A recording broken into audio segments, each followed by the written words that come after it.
Good evening, ladies and gentlemen. Welcome back to Cone Racing League Season 6, Round 2 out of 15. Back here again on your first tonight, bringing you all the drama, all the entertainment, and all the moves in action as we head to the Circuit de Paul Ricard in the lovely, lovely shores of France. I am your usual host, CRL Freefall, but again, as always, as per last week, I'm joined by a very special guest. It is, of course, the one, the only, Jamie Indigo.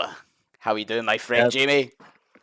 Very nice. Very good, thank you. Very nice to be back here for the second round of France. I know the first round was very eventful, and we've seen a new winner come out on top, which was Robbie. Just like last season at the British Grand Prix, we had a new winner, and yet again this season it's proven to be another new winner. So let's hope we can continue its form as the drivers start to come out the pit lane now one by one. And I think the first man out there is a Williams. Is that Mr. BT?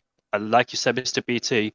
No, it's not Mr. BT. It's probably his team. I think it's Ferg. Nope, it's an Alpine. It'll be if it's the other Williams, it will be Jeroen. But yeah, like we're touching on there, Robbie getting the win in Australia last week. But here in La Castellette, there's some stats for you. 15 corners, 5.8 kilometres and 27 laps this season. Making his debut all the way back in Season 1 in the founding of the league. And on the grid tonight, two winners from last season. Relentless Jeroen and CRL Steiny 007. Both winning out last time. Speaking on Jeroen, we have got a new teammate for him in, haven't we? Mr. BT makes the step up to full-time driver from reserve. KXI choosing to step down that full-time seat. He is now going to pursue a switch from the pad to the wheel. So expect to see him maybe tier 3, maybe tier 4. But Mr. BT making full advantage of that. And like you say, plenty of cars out on track here tonight. Yeah, all 20 are out the track. Jeroen is the first one in that queue. McLaren is the last one to come out the pit lane, so they'll get caught up by the rest of them once they're on their flying lap. But yeah, Jeroen Visser, he was the winner of the last season's French GP. He was involved in a four-way fight with his teammate who finished in P3, Walter and Pease. And he was also involved in a four-way fight in the last season, or the season before, season 4, with Pease, if I remember, Berg. Oh, it's actually Harvey Lees as well. Harvey Lees, Walter. It wasn't Walter. He wasn't there in season 4. It was, I can't remember. I think it was Harvey Lees, Berg, and AJ. AJ was also involved in the four-way fight for season 5. He's finished in P3 last time. So I know Jeroen Visser and AJ particularly go well around Le Casse for Ricard. So let's see if they continue that form, because AJ, he had a good race. Well, He qualified in P3, didn't he, in the last race, but he didn't particularly go his way. Did he finish the podium at the end? I actually can't remember.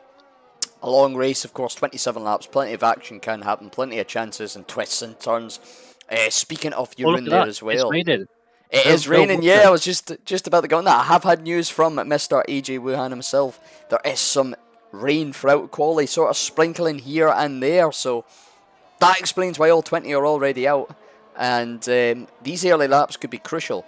It could be that that McLaren of IRT Seeb, being the last to set a lap time, could have himself in the danger zone here, because as that track gets ever so slightly wet, ever so slightly greasy, it's going to be harder to get competitive lap times here. 18 minutes for the guys here to set their best lap in. The bottom 5 getting eliminated, of course, for those that are new here. And if you are new here, welcome to CRL. Jeroen's going to cross the line first to set a 29.0.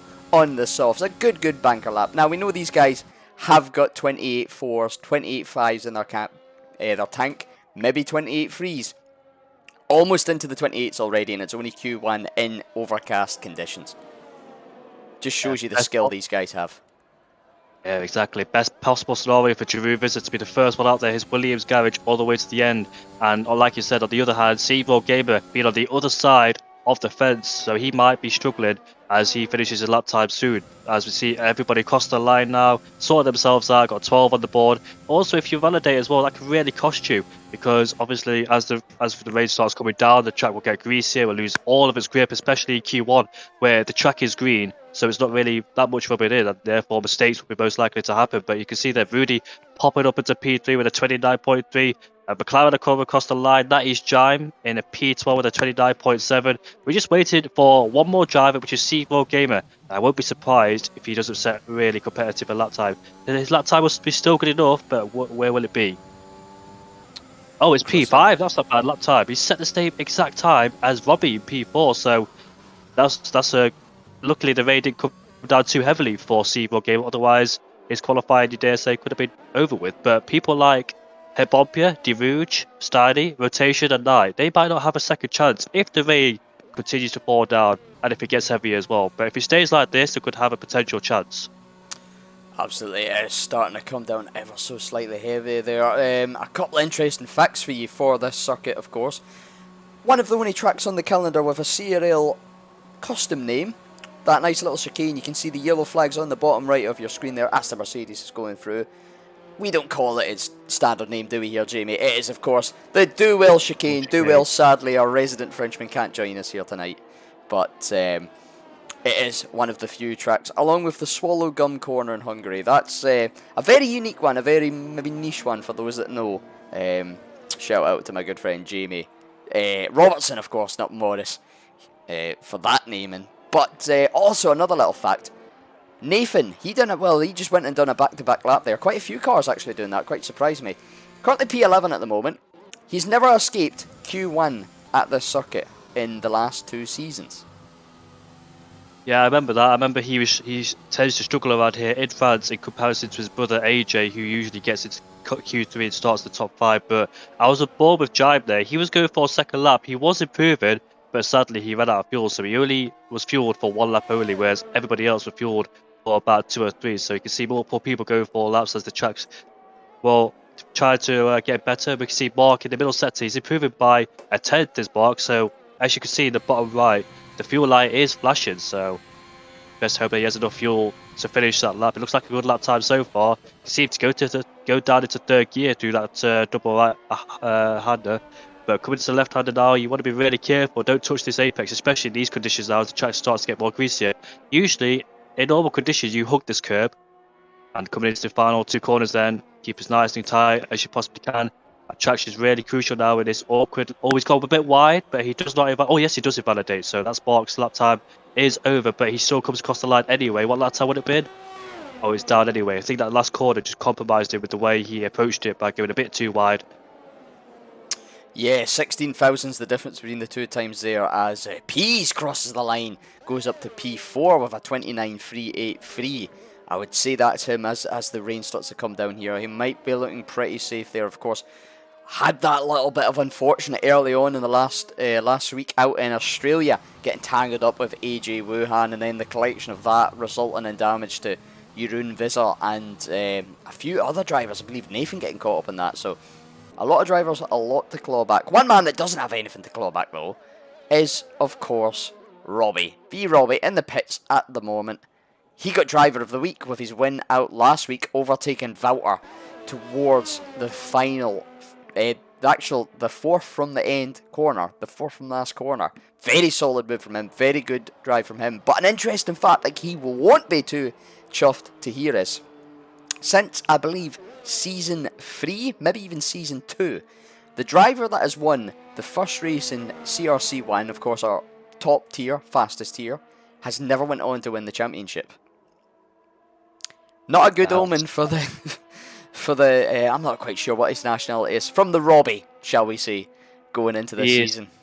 He is British, and if someone was going to come back from a strong race, from a bad race, it'll be Jeroen Visser because he loves this track. He's got a good record here at Paul Ricard, so hopefully he can keep that record up and get a fresh start. Forget Australia, just come back to a fresh start and try and get some championship points, because that first race for both Jeroen Visser and Total Peas just didn't go well whatsoever. So hopefully they could come back stronger and try and regain something from that race to this race. Absolutely. Long season ahead of us, of course. 15 rounds, that's only been round 2 out of the 15. We're on board with AJ Wuhan at the moment. Looks to be just shy of 2 tenths up in his time. That would put him into the 29 threes if he can keep this form on. A top 3, 4, 5. Like you say, very strong drive around this track, but it's a very tricky and technical track in some ways as well, with some of these bends, especially once you get this little bit of wet, once you get a little bit of grease down on the track here, and it is very, very hard to keep a good solid lapping without straying too wide. He does get a nice exit, and a lot better than what we've seen from Mark there. Not going wide, not to validate, run up to the line, gonna cross it, and it is A 29.302, P3 for him.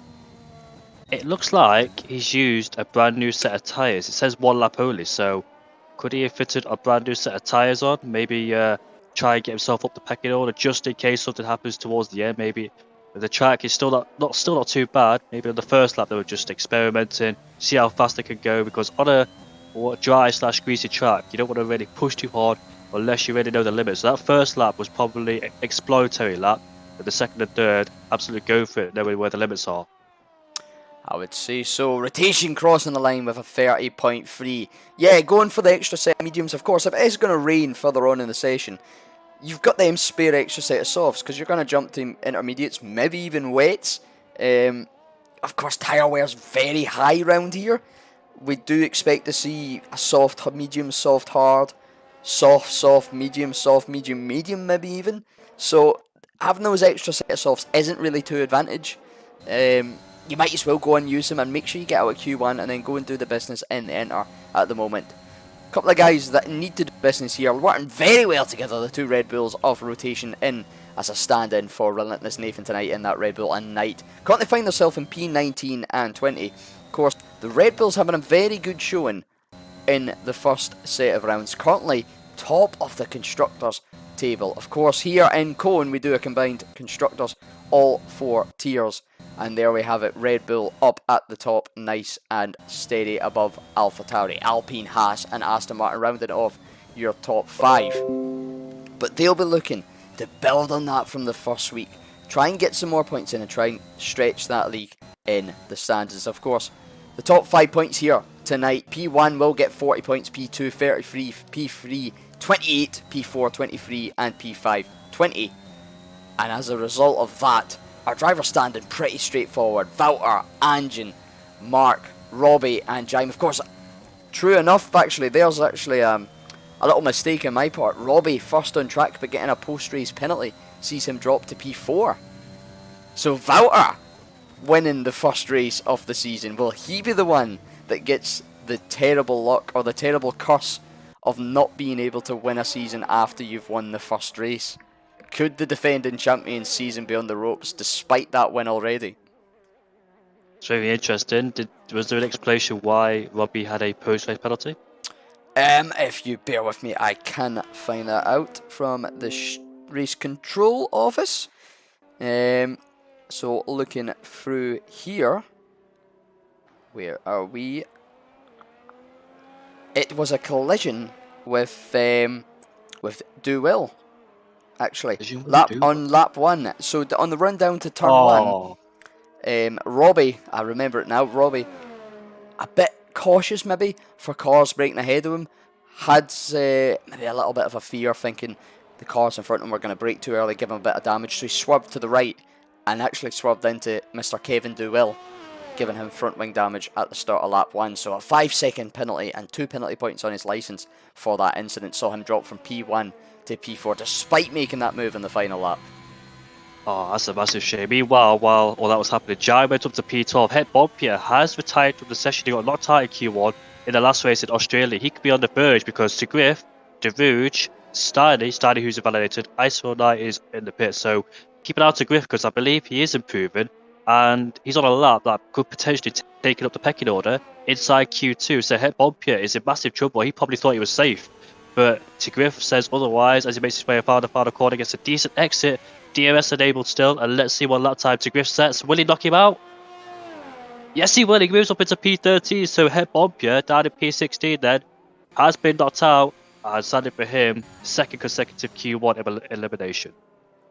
No, he wanted to start maybe thinking that the conditions were deteriorating more than they are. Ferg, he's going to settle at P14, could be in that danger zone. Of course, 6 cars behind him and one of them won't be able to set a time. He does not improve 0.114 up on his last time. So will he go again? Will he decide just to pit? Here we will find out shortly. Rotation on an outlap. He really needs to find some time. Currently P20 of T-Griff. I imagine on an in-lap. Although saying that DRS is wide open. Battery is not draining as rapidly as you would think though. So we'll keep an eye on him. But the top 11, either in the pits or retired.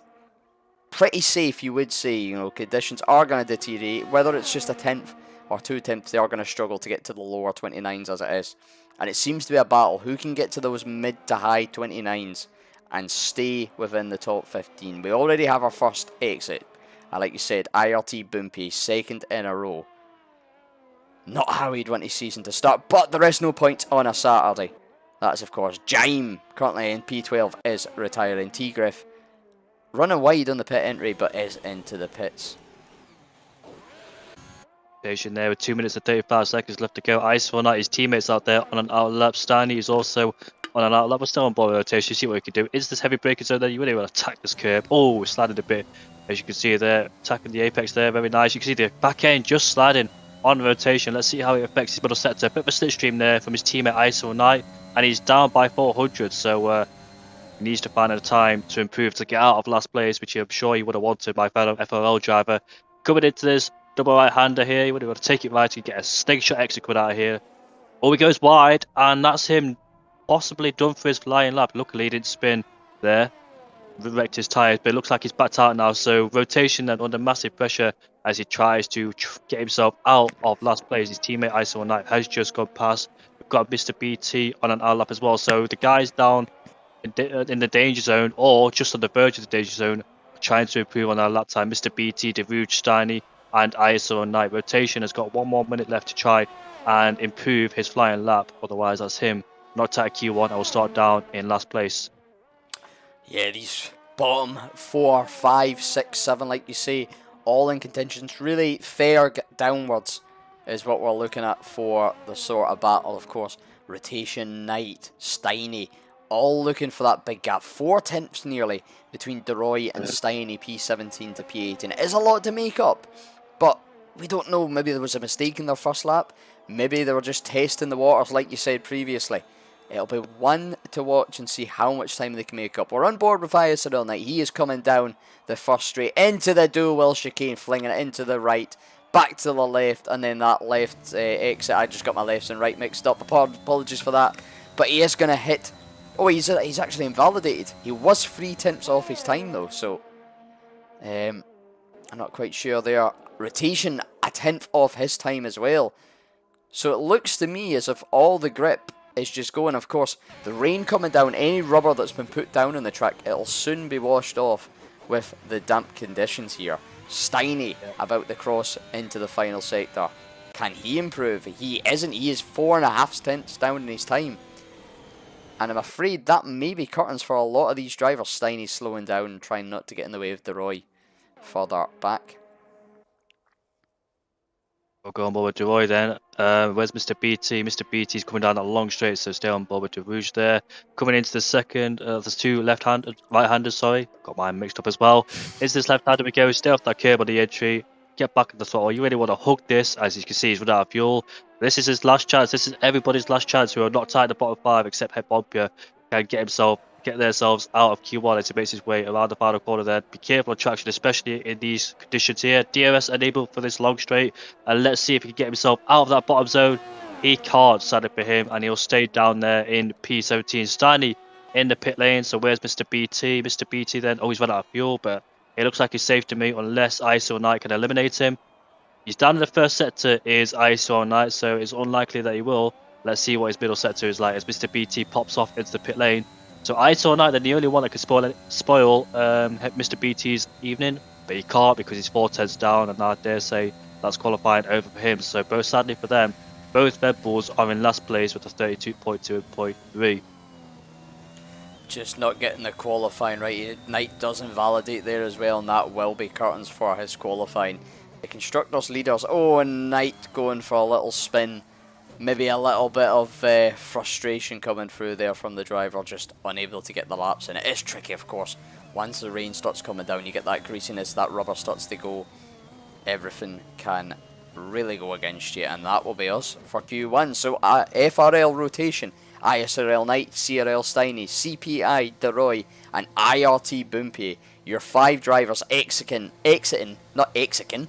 Oh, we can't even speak here tonight, Jamie. We can't tell our lefts from our rights, and we can't say words right. But there are 5 drivers exiting at the end of Q1, and sadly will fill the positions of 16 to 20. But Like they say, there is no points gained on a Saturday. It is all on the Sunday, and they will have lots to say to fill up the race. Jeroen, Wouter, and AJ Wuhan, the usual suspects, filling the top 3 in this Q1, and definitely ones to watch going in. But as this rain continues to come down, inter conditions could get a bit more severe. We could even see wet conditions come Q3.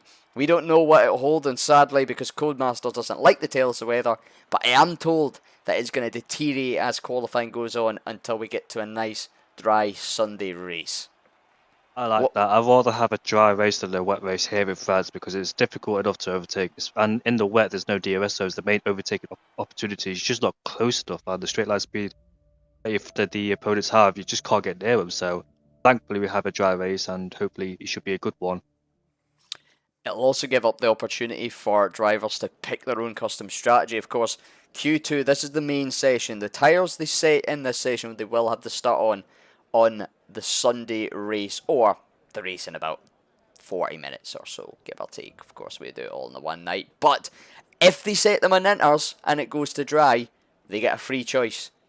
And round France, like we briefly spoke about earlier, strategy is a tricky one. The tyres don't just last, they don't quite last. Although saying that, it looks to be all dry tyres, softs and mediums for the cars exiting the pit at the moment.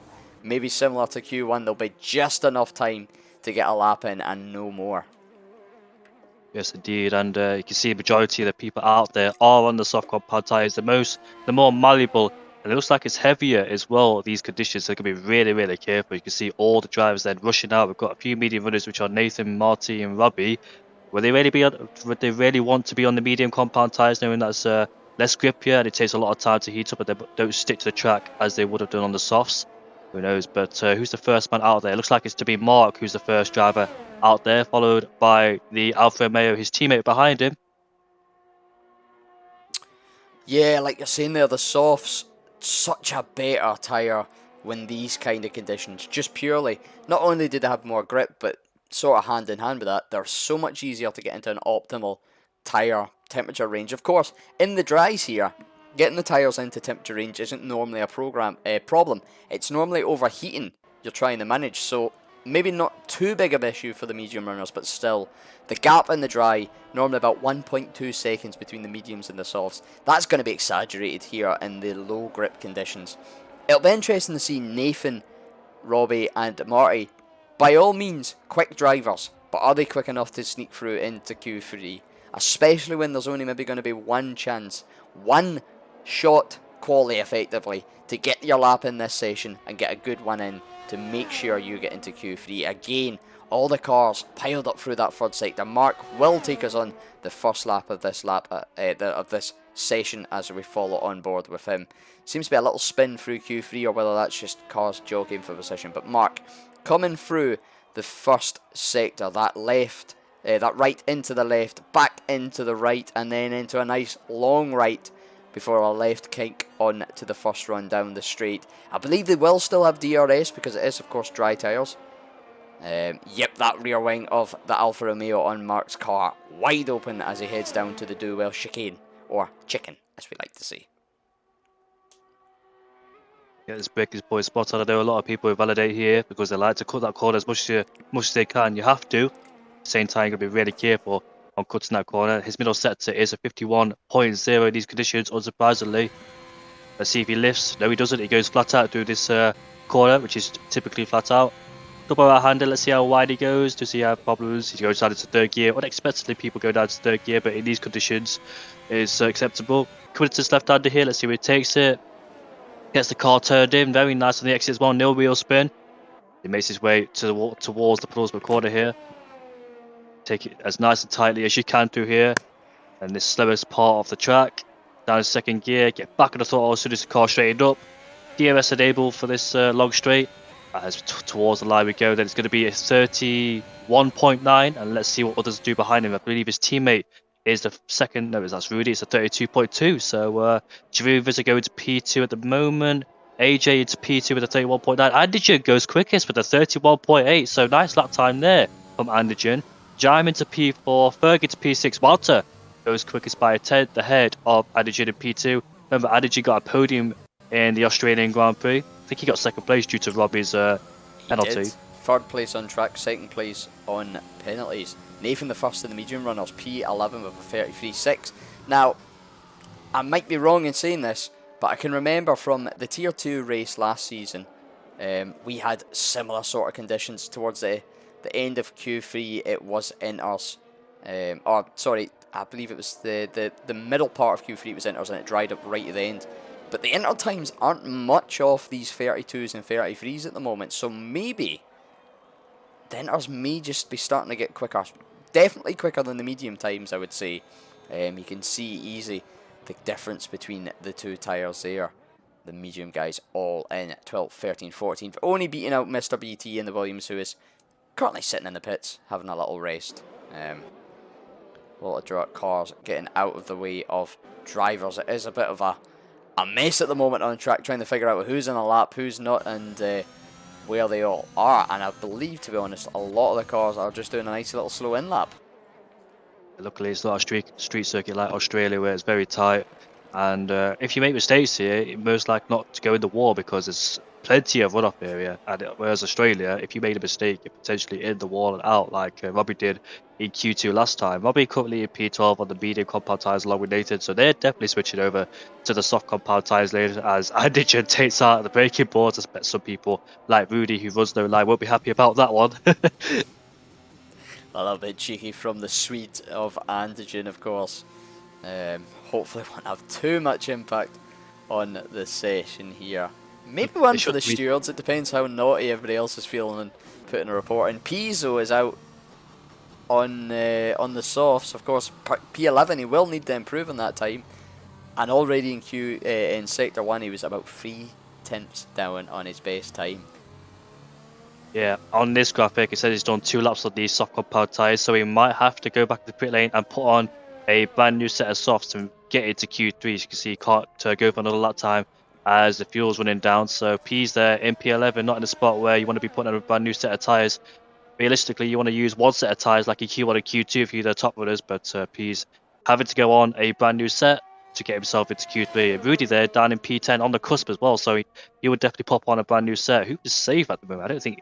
Well, who could be safe? Because the times are very, very close to each other, aren't they? And you got Robbie, Nathan, and Marty, and Mr. BT were yet to set a lap time. In fact, Mr. BT is out there on an out lap, so he's got the track to himself.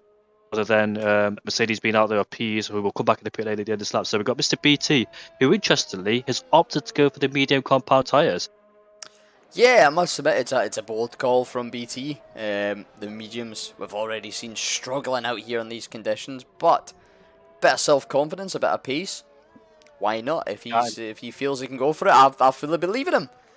Well, look at these. We've got 4 drivers, including Rudy. Rudy's on the cusp of elimination. It looks heavier, in my opinion.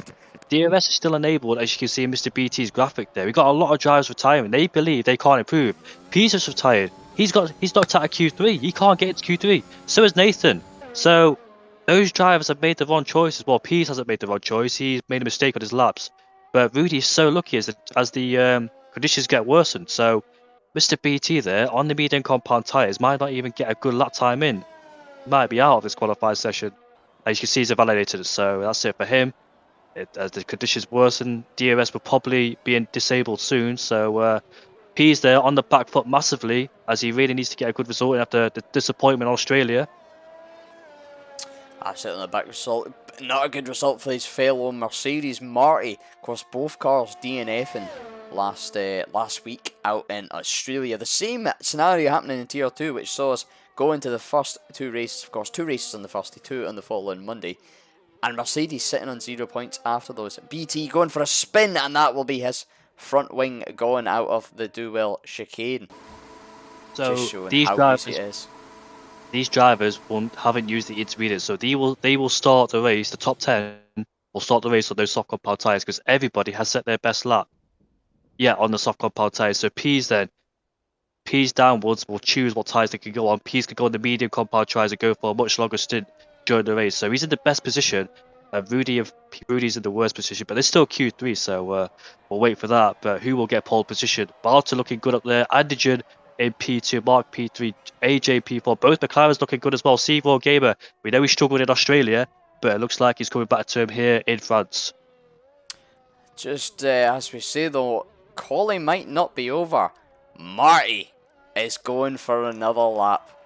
Out on a fresh set of softs. He's got nothing to lose, I suppose. Why not roll the dice? He's out of Q3 at the moment. He's not going to waste too much on the softs. Why not? I like the boldness from him. Robbie, the only other driver not to retire. He's currently in the pits. Whether he's got a plan of action to try and get himself into that top 10, we'll wait and see. But if you're Rudy right now, you've got to be sitting in that box either thinking they've got no chance or hoping they've got no chance, because one good lap from Marty here could see the end of him in Q3. All the top 10 though, like you see, going to be starting on the softs no matter what. I think that's a great thing for the race, of course. The medium hard, the optimum strategy around here. I think majority of these drivers will know that. They're all experienced enough and quick enough to know that is the case. So forcing 10 of them at the front onto the softs. Do they go for a two-stop? Do they go for a soft hard? Or do they try the risky strategy and stretch out a soft medium? You know the pit lane loss is quite big around here, so I think from experience as well, one stop is better around here than the two stop, because I think from other races and the races I've been in, one stop has always been the case, unless there's a safety car, of course, that can play into people's hands or not play into people's hands and roll the dice a bit on strategy. But we're on board with Marty. Robbie's retired.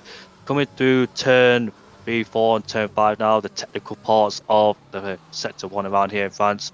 6/10 up is Marty. That's going to put him ahead of potentially Nathan, who set his best laps on the medium. So probably Marty looking for that position game on Nathan, or Robbie if he get better time. He's on the straight now. DRS is still enabled, interestingly, so not wet enough for the DRS to be disabled. Into this heavy braking, so you really want to tackle this curve without invalidating. Lovely through there and through here as well. This is where you're going to be really careful of traction as well, especially in the race, because if you don't get the overtake done into that part of the chicane, chicane, you can always continue your fight up towards this right hand and potentially finish it downwards. But 6/10 up is Marty. Purple middle sector as well, so he's still on course to look for a good spot in Q3 if he can.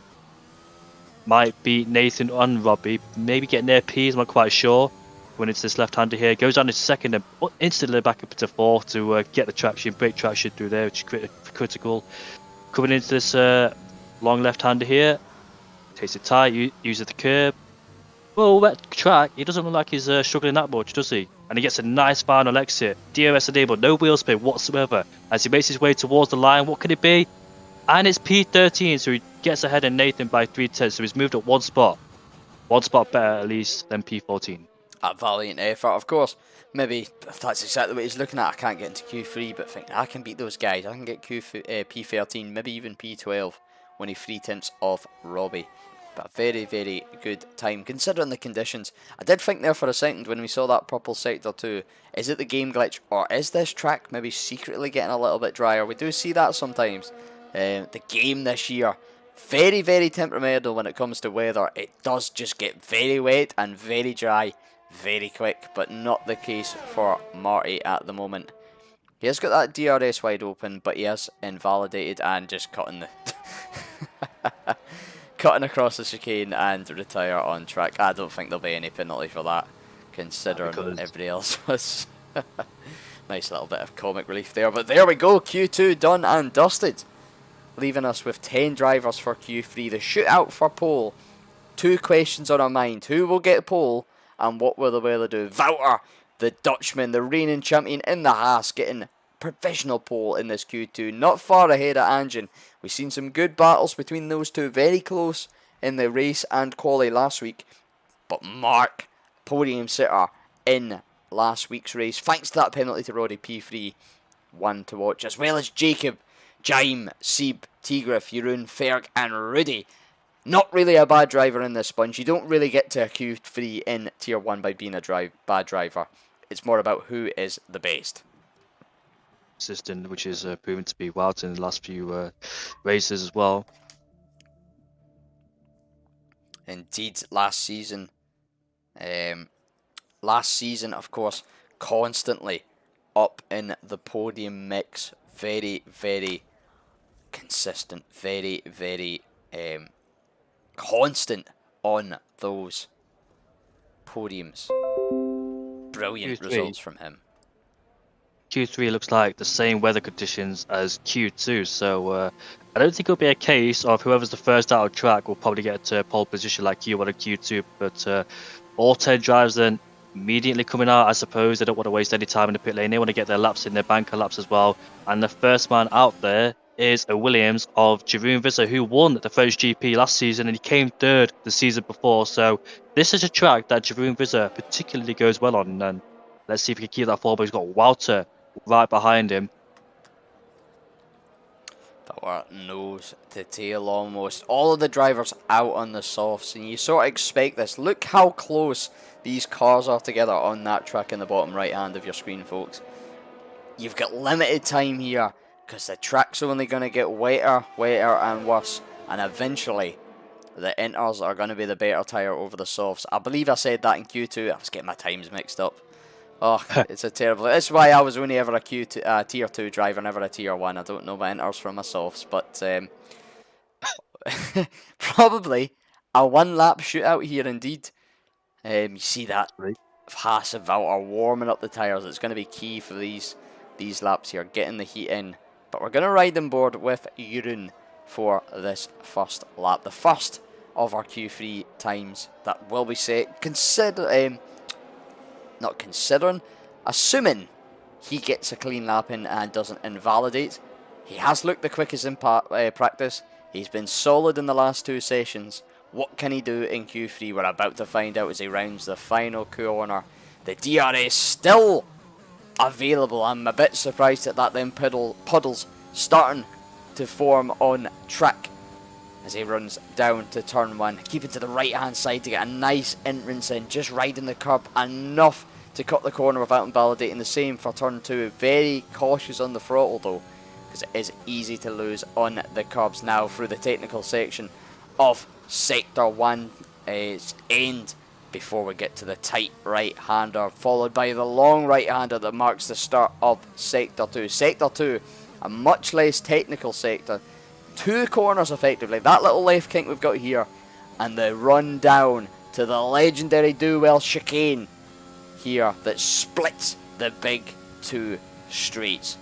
Very key braking zone, very key turning zone, hitting it quite nice here, down to 3rd, back up to 4th for that traction, and exiting down the straight towards the long right hander. Looks to be like a good lap from Jeroen Visser, 53.1. Wouter set at 53.0, so Wouter has pulled a 10th on Jeroen Visser in that middle sector. So Jeroen Visser then, can he find the time? It looks like AJ's going purple in the middle sector as well. I just had a quick flick on board with AJ, and he went purple in the middle sector. A C4 Gamer has invalidated lap time in the fast right hander, so sadly for him, that first lap won't count for him. As Jeroen Visser makes his way towards the penultimate corner there, that's the entry. Then into this final corner where traction is very critical. Has a slight lock up at entry. Rotates the car around. Gets back in the throttle. You can see the wheel spin there. DRS is enabled then.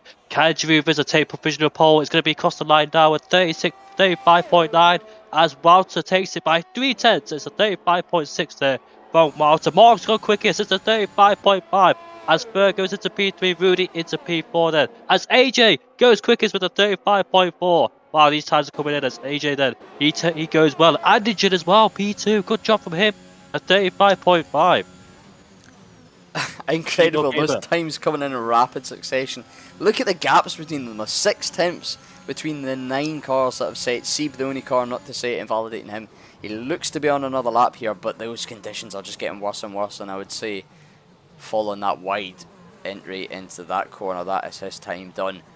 Jeroen though, the man that I had pipped, and I think a lot of people had pipped to be very successful around here this week, down in P8. Not the qualifying he maybe would have hoped for or would have hoped to come for fruition, but AJ Wuhan, the head admin himself, up at the top. Andigen back up there, showing he can compete with the big boys. A pretty newcomer to this league. I believe he reserved a few times last season, full time this season, and what a mark to make. Mark, speaking of marks, up there again as ever. Pippin Wouter to the last of the podium qualifying positions. What a quality though.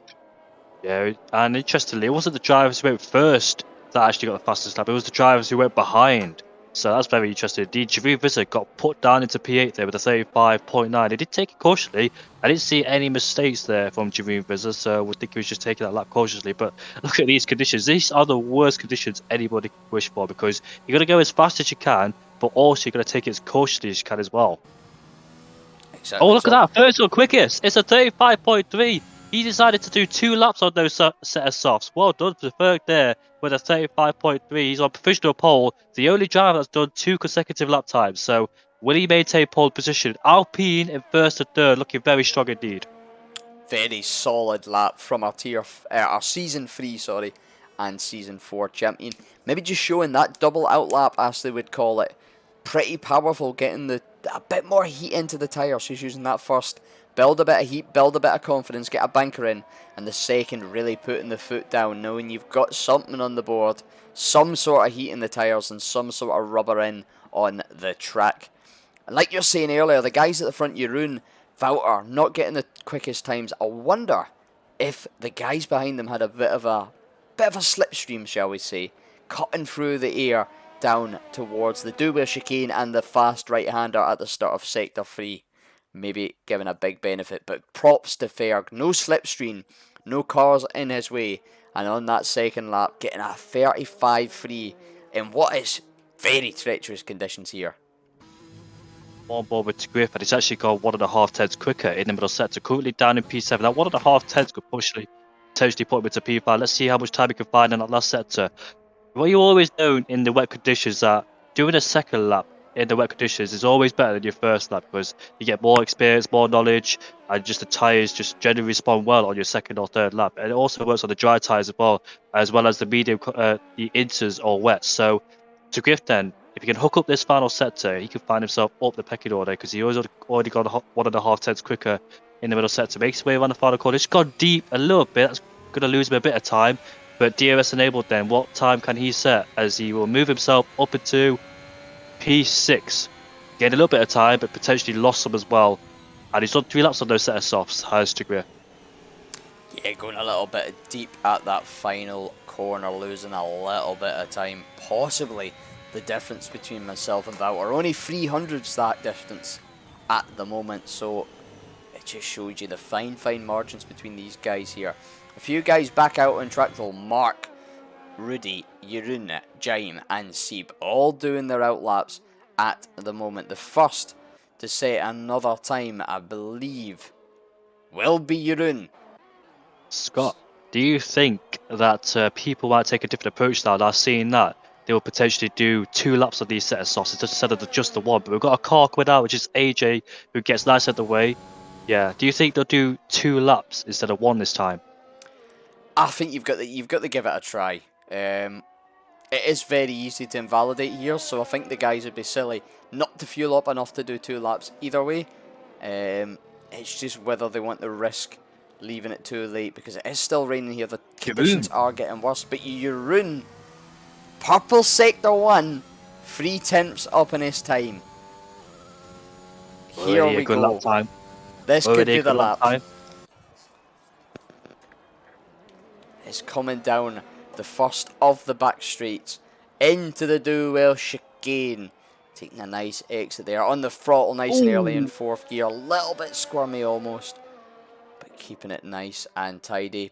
4.5 tenths up at the end of sector 2. That's enough to jump him up to about P4, maybe even P3 at the moment. But of course, he's still got sector 2. Proven now he goes. He threw the car into that right-hander. You can see the rear is just locking up there. So Jeroen Visser then absolutely throwing the car in, and that's what's caused him to lock the rears up. As the rear said, "What the hell are you doing, Jeroen? We can't take that." And he's off the track he went. Maybe though, that might supply the little bit of heat he needs to to get an absolute flyer in again. He knows he's got the pace in the tank.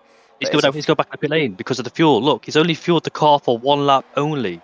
And does he have enough time to get back in the pit lane out again? I don't think so, unless he cuts the track. Rudy goes quickest with a 35.384. 2 thousandths quicker than Ferg. Those little margins can make up going up the pecking order by quite a lot. So they were riding on board with him through the final part of his lap there. Mark would just switch to him. Now, it wasn't at a sector break, so I don't know how much I trust this. But apparently, he is a tenth and a half up in his time. That could see him jump P2, maybe even for pole, round in the final corner, down to the straight. In the famous words of a man at Brazil, what's that? What's that? It's pole position, baby. A 35.2. A 10th clear almost of Rudy. I mean, anybody could take pole position at this moment. The rate is going. Jaime can't. He's retired from the session. He retired in the pit lane, so no, he didn't crash there. But Seymour Gamer, he took that curve aggressively there at the final corner as he makes his way towards the DRS line. And let's see what lap time he can set. Will this be pole? It's P2. It's a 35.3. It's only a few hundreds away from Mark. But has he got enough fuel in the tank to go for the lap time? No, he hasn't. I think he might do. He can't go in the back of the pit lane. He's got 1 minute and 10 seconds left to go. Can he go for a second consecutive lap time and try and get pole position? He's lagging all over the place for me, it seems. It was alright for me here. Wouter about to set another lap here. What can he do?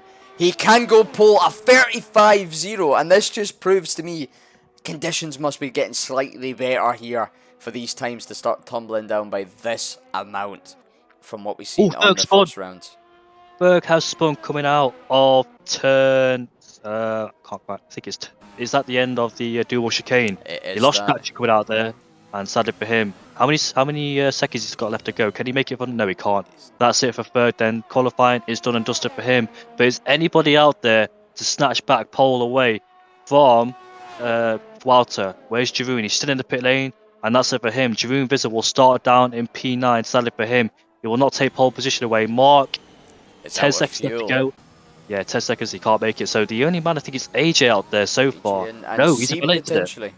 Sieb is on a lap right now, coming through the final sector, into the penultimate corner, swinging that car in nice to the left, down to third gear, up to fourth, quickly an exit for the traction, down to second, and then back up to fourth again, showing how much these guys need to work the gears just to get rotation and grip out of the corner. He's going to run up to the line and set a 1:35.2 is enough for P2.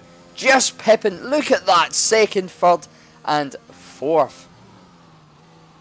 That is just incredible indeed. Look at the difference. Look at the margins as well. Fantastic effort from Seymour Gamer. Disappointment in Australia. Up to P2. Mark as well in P2. He'll be happy with that one. Rudy P4. Ferg in P5. AJ in P6. Anderson in P7. To Griff in P8.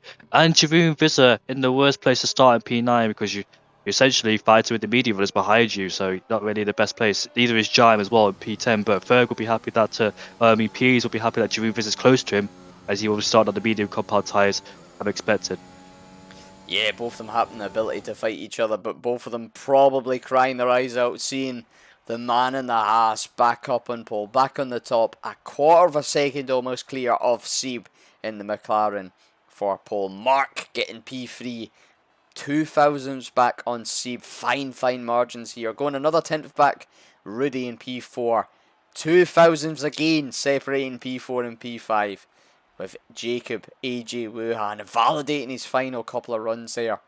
Oni sees P6. Andigen, last week's podium sitter, P7 with Tigriff, Jeroen and Jaime rounding off your top 10. Of course, all these guys starting on the softs set their best lap in Q2 on the softs, so they'll be fixed in.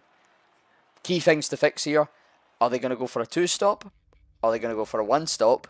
And if they go for a 1-stop, who is going to risk a soft medium? It is possible. It's unlikely, but it's possible.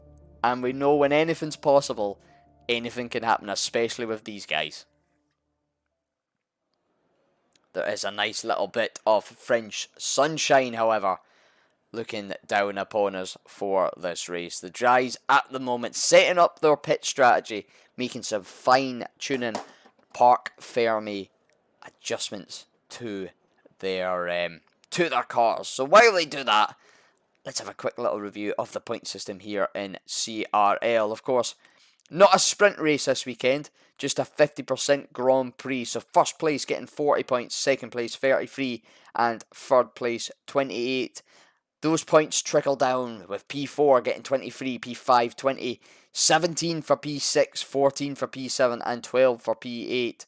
P9 sees herself pick up a nice little 10 points with P10 8, P11 6, then it goes 4, 3, 2, 1 for 12th, 13th, 14th, 15th. And the fastest lap, the driver that sits the fastest racing lap within the 50% Grand Prix distance and finishes within the top 10 will, of course, pick up a bonus point associated with that. Next week, though, we'll see the introduction of the sprint race point system. You can see in the left there. Qualifying switches to a one-shot qualifying. That sets the grid for session 2, a 25% race. So in this case, if it was here today, 14 laps, the top 5 getting points, and then that sets for session 3. But not this week. Next week, when we head to Monza for what is round 3 out of 13, the last of the sort of orientation weeks. Of course, there may be changes at the end of that to our grids, as we make sure all drivers are assigned in every position. Back to the main action, though. Countdown timer is almost finished. We're about to get underway with the formation lap. And we're about to see who has chosen which tyres to start the race on. And there we have it. The top 10, of course, on the softs. P11 down to 20. All on mediums, apart from Knight, Steiny and DeRoy. P17, 18 and 19 opting for the hard. So the hard medium for them. The rest outside the top 10, you've got to admit, will be going for probably a medium hard. It is the optimum strategy around here. But the top 10, questions up in the air. What will they do? What will they try? And what sort of sprinkles of action will the lovely circuit here in La Casteltella, I believe that's how you say it. We'll say France, because that's easier for my Scottish tongue to pronounce. What twists will it provide? Will we have safety cars? Will we have some late rain? And will the strategy go all up in the air and make a drastic change from what the norm is? 27 laps separate us from knowing. And make sure you join us in for the next 45 minutes or so to see who will take the second win of CRL Season 6 here in France. Be very interested to see what happens. Can you hear me now? Yes, I've got you. I did wonder where you'd went for a second there. It was very quiet. I had to ramble on. Yeah. So as you expect, the top 10 on the soft, nice and bright and sunny for the drivers, which they would love, especially after a difficult qualifying session in the wet. Outside the top 10, we've got a couple of three hard runners, which is Darude, Steady, and Knight. He's Robbie, Marty, Nathan, Mr. BT, Bob, Pierre, and rotation on the medium compound tyres. Be very interested to see the start of the race. Can see Gamer get Walter into the first two corners.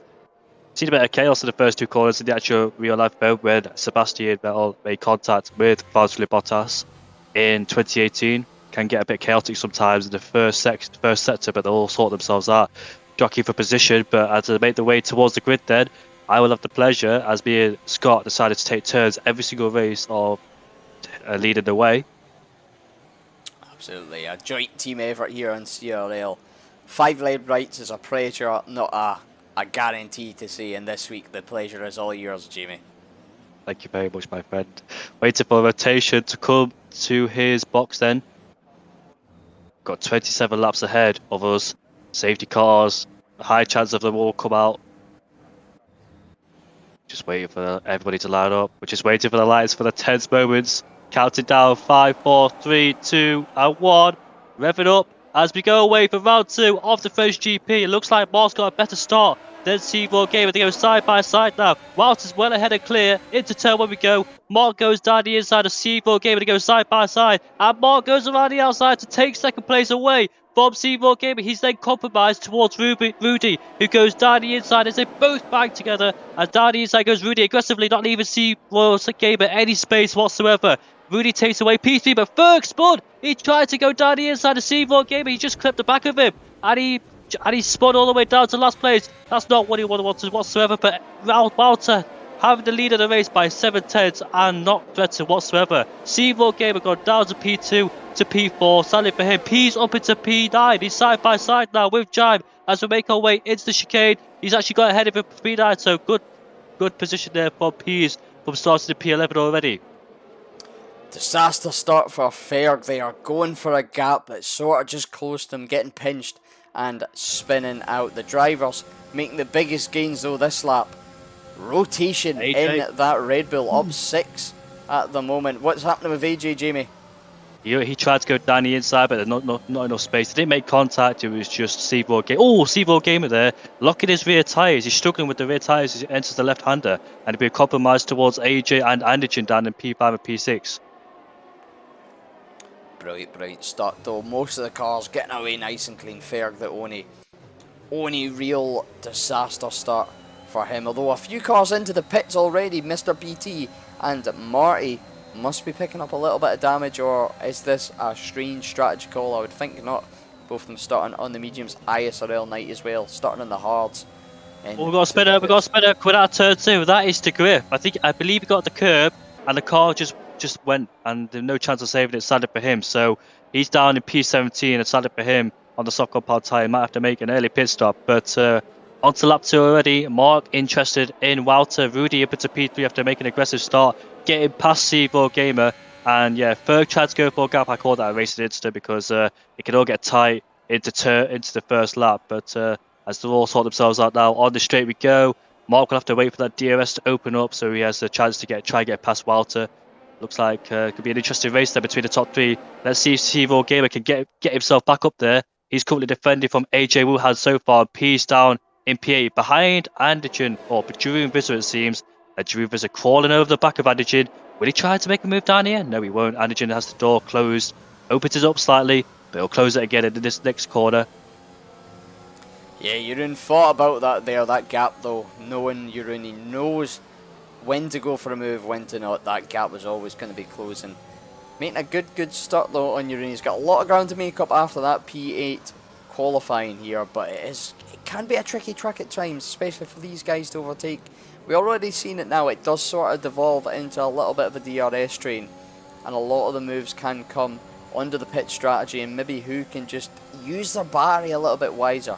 We're seeing a lot of the cars really using and dumping that battery. Jeroen down to 30% already. Mark was running a little bit low compared to Wouter. Of course, Wouter out in fresh air. He doesn't have that dirty air to worry about through the turns and the twists, especially that technical sector 1. So a little bit better run through there. But these guys all nose to tail as DRS, I believe, is enabled this lap. Mark is in prime position now. He was the first of the cars to get the DRS, the only one with a car in front of him not in it. Is he going to make a move down towards the dual chicane? He's thinking about it, but not quite close enough. Closing up that gap though by about a 1/10.5. Good exit here, could see him well through sector 3. Dumping a little bit of that battery to try and catch on the tail of relentless Wouter up ahead, but not quite close enough through the right-hander. Of course, long right-hander here, not really a move for overtaking though. We do have a spin further back. It is CRL Steiny on the exit of the dual chicane there on those hard tyres. I didn't quite see it, but I was watching the battle between Rotation and Bob Pierre. Rotation up 8 places already after starting down in last place, so good effort from him getting past Bob Pierre early stages of the race as well. But starting on those hard compound tyres, not being great temperatures so far, not in the window as it seems, so he'll have to wait for the laps to close down, but for those hard tyres to come back into play. Meanwhile, Mark is right behind Wells, but obviously turn 1, you don't really want to overtake there because it can really cost you a lot of time if you overtake turn 1 and turn 2. Allow your opponents to get even closer. You need to plan your overtakes as well, as Walter is the slipstream provider for all these guys behind, from 1st all the way down to 11th. We've got a yellow flag. That is the Mercedes of Marty, who spun, and he's all the way down in last place. But look at the DRS train from 1st all the way down to 11th, with Aston Martin of Nathan being the last of it. Absolutely nose to tail here. DRS, all of those guys will have, apart from Wouter right at the front. Mark again using the DRS, not using the battery until the last minute here. He is going to go for a move on Wouter for the race lead, down into the inside of the dual chicane, and he makes it stick. Further back though, a little bit of grouping up. Rudy, see, no gaps between these cars. It is fine margins. And what a battle this looks to be on. Rudy getting a good run out of the chicane though, right on the tail of that Haas of Wouter. Maybe making a move down into the long right-hander here. And the guy's having to give every little bit of space, but he's going to go for it. None of them giving up as Walter gets pushed off the track by Rudy, so Walter down into P3 as C4 Gamer clips the back of Walter, but thankfully I don't think he damaged his front wing or not damaged Walter, but Giant seems to be dropping down. I wonder if he spun. Yes, he has. He has spun, and sadly for him, we got someone in the pit, so that is AJ? No, it's not AJ. It was not going for a pit. There was a little bit of wheel-to-wheel contact there between AJ and Seeb. Sorry AJ about being that. forced wide. I thought somebody was going to the pit lane. I was about to say it looked like it was AJ, but yeah, like you said, it was side by side. I was concentrating on Jime, who spun, and I saw somebody just look like they were dipping into the pit lane. But yeah, Rudy up into P2. Good job from him. He started down in P4, Walter from P1 to P3. But there's still plenty of chance in this race. Only lap 5, going to see plenty of action, especially with this DRS trade. I wish it was like this in real life because you get so much wheel-to-wheel action here around France on the game, but compared to real life. But not too bad actually in the last Grand Prix where Verstappen and Hamilton were side by side, also with Perez and Valtteri Bottas. Yeah, it's one of the things I must admit, you know, lead comms on the camera roll here. Not knowing where to look, but looking here. Rudy going for a move down the inside into Mark. Valtteri trying to follow suit, and Mark losing 2 places in one corner there into the dual chicane. Rudy making an excellent move side by side into the left-hander to start the dual chicane. And Valtteri seeing the opportunity to follow that Ferrari through, taking it with both hands. He's now right on the rear end of that Ferrari's gearbox, following through, quite make the move done the same place Rudy did to him in the last lap. But these top 3 switching and swapping as it is. Andogen getting past AJ Wuhan further back there. And look, he was defending. Look at these top 10 though. Look at the gaps, like we keep saying. First car into the pits though. Relentless Jeroen after 4 laps pitting on the softs. Is it going to be hard, or is he going for a 2-stop? But on the mediums, there'll be a 2-stop strategy. He wants to get out of that DRS train there because it's not doing any justice whatsoever. And what tyres does he go on? His pit lane is all the way at the end due to him being in the Williams, and it'll be still hasn't switched. Hard tyres, so it's going to go to the end on these hard compound tyres, making the move very early indeed, trying to get the undercut on all of these drivers here because there's nothing you can do whatsoever being stuck in a train. The only movement you'll see is like first, second or third, and the rest of them are just stuck down there in their positions. But Pease will be in a prime position, followed by Robbie and AJ, because once the soft runners are out of the way, Robbie, Pease and Nathan will take the lead on this race. 1, 2, 3, but here we go. Walter's so close behind Rudy, actually backs out. He does not want to go for the move early. Stays behind Rudy, but will he try and set him up as Mr. BT is not the first man. There's 3 drivers actually got a penalty there, but Mr. BT picked up a penalty there. Down, where is he? He's currently down to P17, not having a good race so far. Wonder what happened to him. Walter so close behind Rudy. Wonder when these drivers will pit. Now Jeroen Visser has pitted. Has he caused pit stops to happen soon? Of course, that undercut here, Jeroen going for that. It may only be a couple of seconds, but when you've got 10 cars, all 2 tenths back from each other, 2 seconds is all you need. That is all you need. Any of the front runners going to jump in the pits. Rudy does not. Valtteri does not. Mark does not. Seeb does not. And none of them actually choosing to go. So Jeroen really pulling the pin here for the undercut. Could come back to be very strong later in this race. Of course, it will be a little bit later on. Ferg though, I think I missed him, is in the pits. He rejoins in clear air, does Jeroen. He's got 10 seconds towards his near rival, which is Darude, so he doesn't get held up in traffic, which is good for him. He can use that clear air to try and pull it ahead as much time as he possibly can when these guys will decide to pit on a brand new set of hard compound tyres to try and pull the gap closer towards when the race ends. But AJ in the train is the first man in that train to pick up a 3-second time penalty, which could costly towards the end of this race. And Walter then is all over the back of Rudy. He backed out last time. Will he? Yes, he does. Easy move there. No question about it. Will Mark follow through? Yes, he does. Down the inside goes Mark. They'll side by side with Rudy and Mark. And Mark will try and go around the outside. Rudy gives him space. And they come out side by side. Yes, again, both Alfa Romeo and Ferrari going side by side. Mark in the slipstream of Walter. He goes side by side just again through this fast right-hander. But Rudy has the inside line and he takes second place. Or he maintains second place ahead of Mark. Fantastic battles between Walter, Rudy and Mark there. Respect for all 3 drivers as Robbie has got past AJ for P7. They go side by side. AJ having the inside line on those soft compound tyres, but Robbie on the outside. Can he get a much better launch coming out there? No, he gets put on the curb and he has to maintain, stays in 8th place as AJ stays in 7th place there. But into the pits goes Mark and AJ. And the engine, 3 of them all pulling the pin now on the undercut. Just while we're starting about pit stops, Ferg making his onto the hard, spinning through the first sector. You might have saw that yellow flag. Rudy though making a move on Valtteri, not quite close enough down to turn one. Valter half covering it off enough, knowing it wasn't going to happen. But like you're saying, brilliant battling between those top three there. Lots of respect, but lots and lots of, shall I say, passion, given an inch and no more. Yeah, I agree with you on that one. Look at Pease down there, P4. He knows these guys will pit soon. And therefore, Pease, Robbie and Nathan will take the top three of this race. But Rudy right behind Walton now. Where is Jeroen rejoined? Marks, has he spun coming out of the pit lane? Yes, he's actually spun in turn 2. You can see on the full map that Mark has spun coming out of turn 2. There goes Rudy. And there goes Seaboard Gamer. He's going down the inside of Walter. He's trying to make a move on him. But Walter stays in second place there, keeping the position from Seaboard Gamer, but losing one in the process as well by Rudy. But Mark spinning out the pit lane there, coming into turn 2, has cost him dearly on those hard compound tyres. Must have pushed him a bit too early. Maybe tried to get back at the throttle too early and therefore spun the car. So he's rejoined down in P12. Was it him? Sure, it was him. Yeah, I believe so. You know, technical, tricky sector 1 here in France. On the softs, that is. Couple that with cold or lukewarm hards.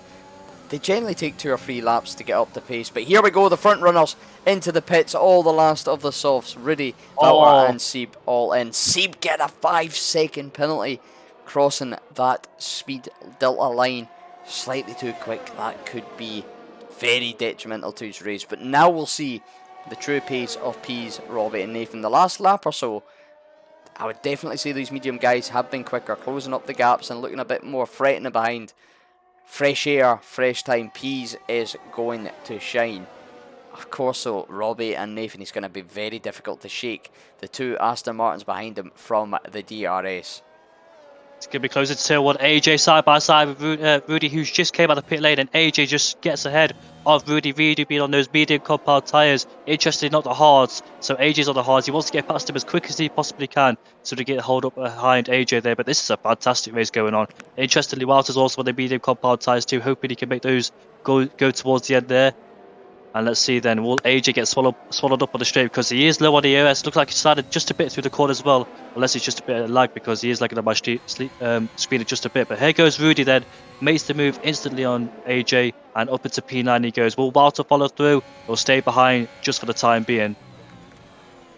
Just entering those there, Jacob already derating 14% ERS, using the ERS as well, having to defend, so he's really having to dump that battery. Valter though going to make the move through the long right-hander, using a little bit of battery just to get through, and the extra grip supplied by those mediums making it a nice, clear and easy job. But like you're saying, you know, Anjan, Rudy, Valter, all on the mediums, trying to make the one-stop soft medium. It is possible, like we said, it is going to be tricky. They've got the balance, using the pace of the mediums now to cut through the field, cut through traffic as and when needed, but also preserving a little bit of life, because these guys like Jacob and the hard runner, there is going to get a point where the hards are the better tyres, the superior paced tyres to the medium towards the end of this race. That is all suggesting though that we get a nice clean race, no safety cars, no rain, no intervention of anything. Anything can of course happen here. Exactly, and this is a fantastic race going on, because not only you've got battles for the lead, but you've got battles everywhere on the track, including Robbie Pease and Nathan Moore, both Aston Martin. This is reminiscent of last year as well, when Nathan started out the top 10 and he's actually in P3, so do the same thing as Nathan last year. He'll be on a fresher set of tyres later on in this race, from mediums to hards possibly. I'm not quite sure if it's mediums to softs the other way, but he might do that depending how long he'll go on those medium compound tyres then. Any battles going on? Not yet. It's all calmed down for the time being. It's just the first stint when everybody's bunched together. When the pit stop starts to happen, that's when people are separated, because the undercut is so powerful here. You got people on different strategy as well, such as Jeroen Visser in P7, Andijan on the medium compound tyres. Rudy's right behind him. Rudy is going to pull out to the right hand side, and they go side by side in this flat out right hander. Rudy has made his way up into PA. Man on the mission is the Dutchman. Yeah, making good use of those medians, but he is low on ERS. Andijan was derating there as well. So a lot of these drivers, crucially, using this ERS at the moment, might leave some of them vulnerable, but I suppose when it's all equal across the board, it isn't going to make you any more vulnerable than it is going to make you more powerful. But like you say, yeah, first stint incredibly tight, and you ruin the first to pull the pin, the first to go for the undercut, causing a wave in the laps to come, and that just sort of, like you say, splits the group up a little bit. You've got guys on different tyres doing different strategies in different places. They'll each have pace at different points in the race. The guys at undercut having better pace immediately after the pit stop, but as that stint extends, the gap will start to kind of come back towards the guys that went a bit longer and on different tyres. DeRoy though, up in P6 at the moment on 10 lap old hards. He could be one to watch, especially if we get a late safety car here.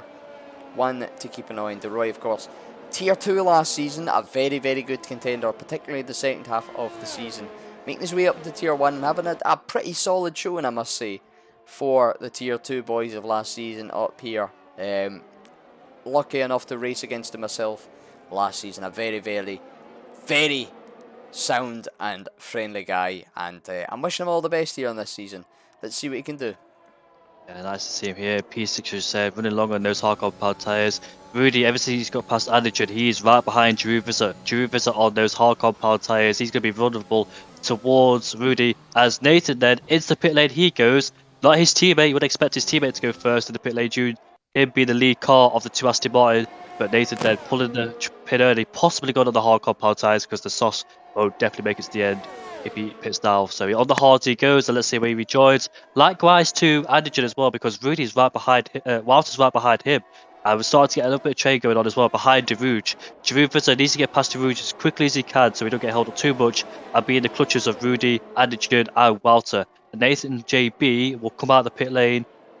Where is he at the moment? In P12, just behind C4 Gamer on a fresh set of hard compound tyres. So watch out to him as Derouge going on the defence on the inside from Derouge. So this could be very tasty indeed. Rudy though crawling over to the back of Derouge. He's got to be very careful as Robbie takes the lead of the race ahead of Pease, and Berg looks like he's retired in the pit lane. Yes, he has. So Robbie in the lead of this race. Meanwhile, Derouge though has to get past Derouge on this straight. He's derated. And look at Rudy there right behind him. This could be very interesting. Will he make it 3 wide? Here we go then. Look at Rudy on the outside. Derouge not giving him any space whatsoever. Rudy just tried to go around the outside, but Derouge claiming his line and said, no thank you Rudy, I'm staying on that line. And Anderson and Walter has got past Derouge as well, so Derouge has dropped down 4 places sadly for him. But look at Rudy then, coming back at Derouge. Will he try and go down the inside here with the overspeed and the grippiness of those medium compound tyres? Here we go then for a second attempt, down the inside we go. And that's a much easier move as Robbie then into the pit lane he goes. Will Pease follow? No, he won't. So Pease stays out there for even longer. It's starting to look like Pease maybe going to be the one that goes for the medium soft potentially. Bit of an alternative strategy. We'll wait and see. Robbie and Rotation almost certainly coming in for a set of hards. Rudy, next target for him is of course Boompy. Boompy out in Q1, find himself in the top 2 just on the strategy at the moment. But this DRS train, it's reformed again. DeRoy getting very, very unfortunate there, taking a bit of a poor line for the dual chicane, getting a corner cutting penalty while he was at it and losing out 4 positions effectively along the straight. But what a battle we've got here again. Wouter all over the back of Anderson, who's all over the back of Jeroen, who's all over the back of Rudy, who's all over the back of the different strategied Boompy, and I think we'll see some moves here down towards the chicane. Jeroen closing in on Boompy as he goes side by side with Rudy. A lot of speed difference here with the DRS and that batters in Jeroen and Rudy getting clear of Boompy. Anderson will be next to try and get past the little tree, the little Dutchman that is Boompy in that Alpha Tauri. Of course, all these drivers very low in ERS, so not much to separate them in that aspect. Anderson not quite close enough to make a move yet. Boompy almost looking to attack Jeroen in front of him there, getting a little bit extra pace on entry into that fast right-hander. But here goes Anderson down the inside. What a beautiful move, seeing the opportunity. And Wouter trying to follow suit. A little bit of wheel banging further back. The reigning world champion down the inside of Boompy, and Boompy just going to have to surrender that on 8 lap older mediums. And that's the full train past the alternative strategy runner. Yeah, it scares me, that left-hander, especially when you got the curve there, because Anderson was all over that curve, and so was Walter, but luckily they didn't lose the car, because it's so easy to lose that car. Walter right behind Anderson then for P4, they managed to get past the head bump here. We had a spinner earlier on, and that was ISO Knight, who's dropped himself down into P19, and he's behind Steiny, he's behind Marty, Mr. BT, running their lonely races down there, enjoying a little battle between themselves. and Giroud is sticking behind Rudy. Then Rudy's is unable to pull away and try and get himself over that 1 second gap to get out of DRS because Giroud has it. Will Walter get past Anderson? Anderson has got DRS right behind Giroud. Robbie's overtaken Giroud. He's on a brand new set of hard compound tyres. He doesn't. Walter does not get past. Further behind, AJ's got past his teammate Bonpierre, and Nathan going down the inside of Rouge. The next driver to try to overtake him. Around the outside he goes, and that was a good move there from Nathan JB. Interestingly, he did not undercut his teammate, despite being the first man in of the Aston Martin pair. But Walter so close behind Anderson. When he try to go down the inside, he's got no ERS or 0% whatsoever. And look at Giroud, he's all over the back of Rudy as Walter slips through on the inside, but Anderson sticks it around the outside. Anderson this time will have the inside line.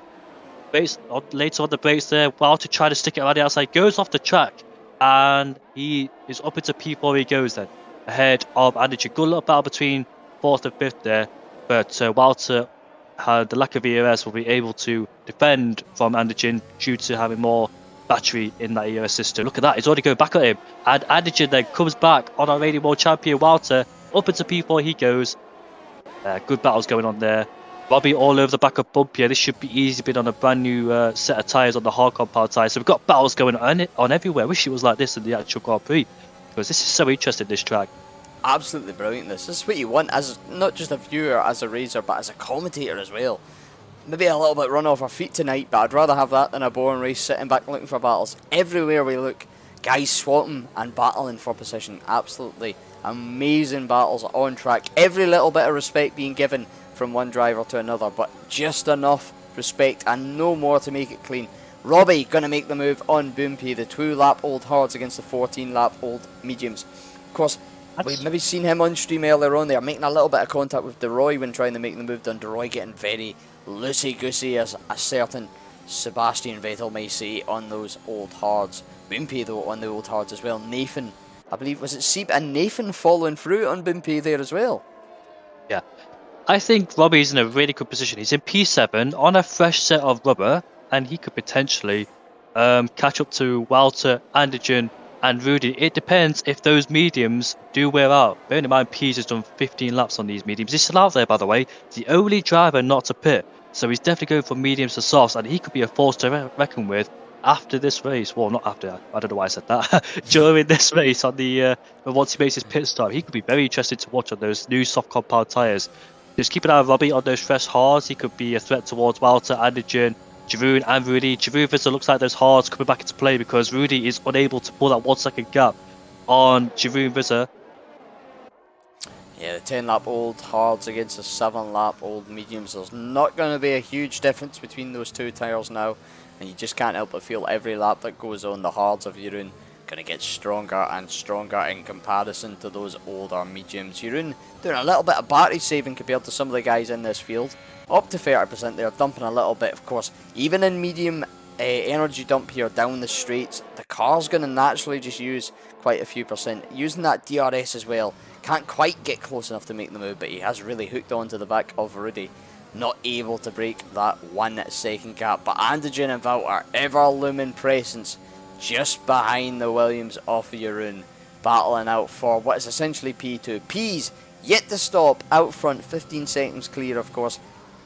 There's more than that in a pit stop. There's well more than 15 seconds. So P's will be on probably the strongest tyre at the end. It definitely does look as if he's going for a medium soft here at the moment. Further behind, sorry about that. Oh, carry on, carry on. Further behind, I saw a good battle between DeRouge and Jaime. He let his teammate go on a straight, Mark. Then he defended from Jaime and kept him at bay for a few seconds, but he managed to defend from him. And yeah, it was a good battle between those two. But Jaime on the fresher rubber was able to get past him. And they're right behind hit Bonpierre on those old 15 lap old medium compound tyres. Yeah, Mark looking to make some places back because he did spin, didn't he, coming out of turn 2. And there goes Mark then into turn, before turn 1 we go. Will Jaime follow through? No, he'll stay behind for a few corners time being. Just wait for him to overtake him because his battle is with Mark in P10. Now there's a DRS train behind Rudy with Jeroen, Anderson and Walter, but Jaime has got past head Bonpierre crucially for him. Now his next target is Mark ahead of him. But back on the straight we go. Walter is so close behind Anderson, but Anderson having that DRS as well is not helping Walter in his battle to get overtake him. Robbie overtaking AJ up into P6 he goes, or defending from him, I think. Oh, he's actually he's overtaking him. Yeah. Oh yeah. So much going on, you can't really keep up, can you? it's looking at 20 different names and 20 different split times and trying to figure out who was where and where they're going. Valter right in the tail of Andigen though, who's right in the tail of Urine, right in the tail of Robbie. Effectively a battle for the lead, but a key thing, Valter, the one with the penalty. Let's have a little look at them. We haven't had a look at them so far this race. Valter and P5, sorry, with a 3-second penalty, as does AJ Wuhan, IRT Boompi, CPI DeRoy, and Mr. BT. 6 seconds for ISR on the night, 8 seconds for T-Grift and Steep, and 12 seconds for CRL Steiny. So, he is in the pit lane, onto a brand new set of softs. He's going to be a challenger towards this race. What can he do when he rejoins down in 9th place? He'll come out of the pit lane, hopefully not for him, in traffic. And that is not a spinner, that is a Haas. But Pease crucially rejoins ahead of Mark and Jime, the one they're battling for P10 and P9. So he can start to pull away now. And let's see, with the track evolving, the fuel going down, he's going to be a menace to reckon with once he gets up to speed on those soft compound tyres. Mr. BT, they're picking up a 3-second time penalty as we head onto the straight for Rudy and Giroud. Giroud just can't seem to get past Rudy there for P1. This is the battle for the lead now between the top 4. Reminiscent of last year as well, we had a 4-way battle for first, but can anybody else get involved? We can see Robbie in P5 on a fresher rubber in compared to the top 4. Oh, Andigen almost lost it. That could open up opportunities for Walter. Alongside him now, he's in the slipstream of Giroud Vizzer, going side by side in this fast right-hander. Andigen has the inside line. Walter goes off the track. He can be careful not to do that more than twice, otherwise he'll pick up a penalty. But Andigen stays in P3. Yeah, like you say, this top 4 battle going all the way at the moment. Robbie, though, slowly reeling in the guys in the top 4 in the note, Fresher Robert. An interesting note, Pease, although, like, this just shows the power of the undercut. Mark having that spin was only 6 tenths off Pease, but then the fresh rubber of Pease, he's pulled out about 1.5, 1.4 seconds in just under a lap on Mark behind. Of course, the pace of the softs will cut itself away pretty quick, so he's got to make hay while the sun shines, as they would say. But you've got to put some money on him making up some positions. Only 1.8 off Nathan, and not far off Sieb, who's not far off Jacob, who's not far off Robbie, who really isn't even far off the lead. So don't count Pease out of this one yet, especially when penalties come into play. Walter has picked up a penalty in P4. He's going to be most unlikely to win this race now due to that penalty on his shoulders. So what can he do from here on in? He's stuck in that DRS train. It's going to be a battle between Rudy, Giroud and Andigen. Giroud will be happy to see that Walter has picked up a 3-second time penalty. As you say, Robbie's closing in, but he's also bringing along AJ, who's right behind him as well. So Robbie's going to look out for him, as AJ almost lost it out of turn 8 there. Valter on the back of Andigen through the right-hander. Steiny picking up a 5-second penalty going into the pits, but he is going to retire. He already had 3 penalties from track extensions and a couple of spins. Not the day for the Tier 2 champion. These front 4 really, if you looked up nose to tail in the dictionary, this is what you would see. 4 cars all within a second. Literally a second. That's how it was. Incredible. Incredible things to see. You don't see these in many leagues. You don't see it in many tiers. Even Tier 2, Tier 3 struggle to see scenes like this. These guys are at a different level to the majority of the guys you'll see on the league racing scene. Incredible pace and consistency from the Andigen. Pace and consistency. Back up on course for his 2nd podium of the season at this point. Looks to have a spin though further back through the field. Or is that's not, apologies for that, that's just Steiny's ghost deciding it wanted to come onto the track and confuse me. I saw a Haas spun further back, realised that one of them was Steiny and the other one I was on board with, so thanks for that, Steiny. Giroud Vizzer has been in this exact situation for 3 times in a row now. This season, last season and the season before, as he takes the lead of the race off of Rudy. Giroud Vizzer leads the French Grand Prix with 7 laps to go on these hard compound tyres. Could these hard starts kick in now and essentially try and build a gap over Rudy, while Rudy try and stick in that DRS and try and fight it back later towards this race? But Giroud Vizzer knows what it's like to be in a 4-way fight due to 2 previous experiences. Now this is his 3rd experience being in that fight as well. So He knows what it's like. The only place he hasn't finished, though, is second place in that four-way fight for the past 2 seasons. First and third he's finished. Yeah, he's back up there again, back up in those positions. A solid driver he is. One amongst many bots or aliens, they sometimes get labelled, just because they are that consistent and that quick. It is insane. It genuinely is insane. Especially when you think some of these guys, the mix of sort of peripherals these guys use, some of these guys using a Fanatec, some of these guys using pads, it's incredible. It just really does show you, it doesn't matter what you've got or who you are. If you put the practice in and you're good enough, you can be quick enough. Valter, though, getting a nice exit through turn 2 onto Antigen. He is one of the pad users here. Scott, go ahead. Look who's about to join the party. Robbie's joined the party, AJ's joined the party, Steve's joined the party, Peasy's joined the party, and Nathan's joined the party. We're back to our 9-way DRS fight, ladies and gentlemen. This is going to be so tantalisingly close. And look at Rudy at our second place. Takes the lead of the race away from Javuza yet again. This could be tasty as Peas is all over the back of Evo Gamer. He's alongside him now. And we'll have to grip around the outside on those sock compound tyres to make an easy move. And up into P7 he goes. We're back to our 9-way fight, ladies and gentlemen, like we had at the start of the race. What is it they say? 2 is a company, 3 is a crowd, 9 is an absolute festival. I can't wait to see the outcome of this race. Who is going to win the French Grand Prix for the second round out of this 15-race calendar? It's going to be a tightly fought one. Valter, Jacob and Seeb. You've got to admit at a disadvantage here on the penalties at the moment, but that can all change. Anything can happen here. Peas looking very strong. Got to get the most out of those softs while he can before they start to die away. Or does he save them a little bit and try and keep some life for the rest of the race? Boompay down in 15th, getting a 3-second time penalty. But all the action here, the top 9, the big positions. Valter getting another 3-second time penalty. That's enough to see him, well, to be honest, one of them is enough to see him drop from 4th down to 9th.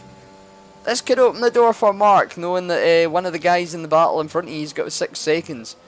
Push on a little bit, try and close the gap, but that just shows again. We're saying Pease came out of the pit 6 tenths ahead of Mark. Well over 7 seconds ahead of Mark at this pace, showing the difference the soft tyres have there, but they do not last. Big questions here. Who's going to win?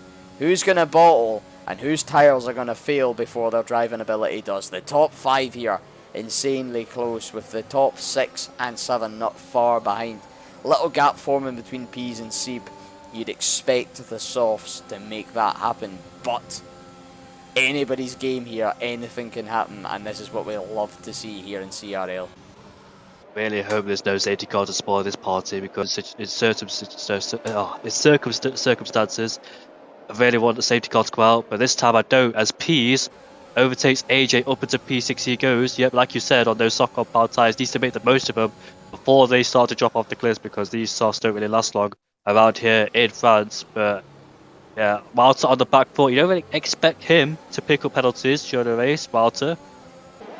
Yeah, normally Mr. Calm, cool, collected, consistent, able to put lap after lap in, not making a single mistake, but of course 3 warnings for exceeding the track limits. Maybe some of them coming from battling, maybe removable by the stewards, but another person you don't expect or want to be picking them up is Antigen in P3. He's swapping positions with Valter at the moment after picking up that P3, and Peas and Robbie all over the back of them. A 4-way battle round 2 corners here for P3. All cars within about 3 tenths of each other. This is absolutely incredible. Robbie is spun. And he is out of the race. This could be a safety car. Yes, it is. Right, who pulls the trigger to come in the pit lane and dares to put on a brand new set of softs?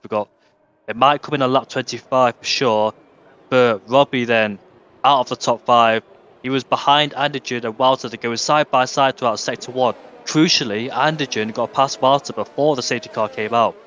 But yeah, Robbie out of this race then. The first winner of the Australian Grand Prix is out, standing for him. Yep, not the way you would have wanted. Now here's the big question, like you're saying, track position isn't too key, I would say, around here. You've got a big gap from rotation to T-Griff. And track position, like we've seen, the amount of overtakes so far isn't key, but when you've only got a short time to the end of the race, is it worth it? Peas, what does Peas do here? They're all sticking out. Except Seagull Gamer, but he's got a penalty, so he's going to have to try and pull a miracle. Anybody else coming into pit lane, it seems?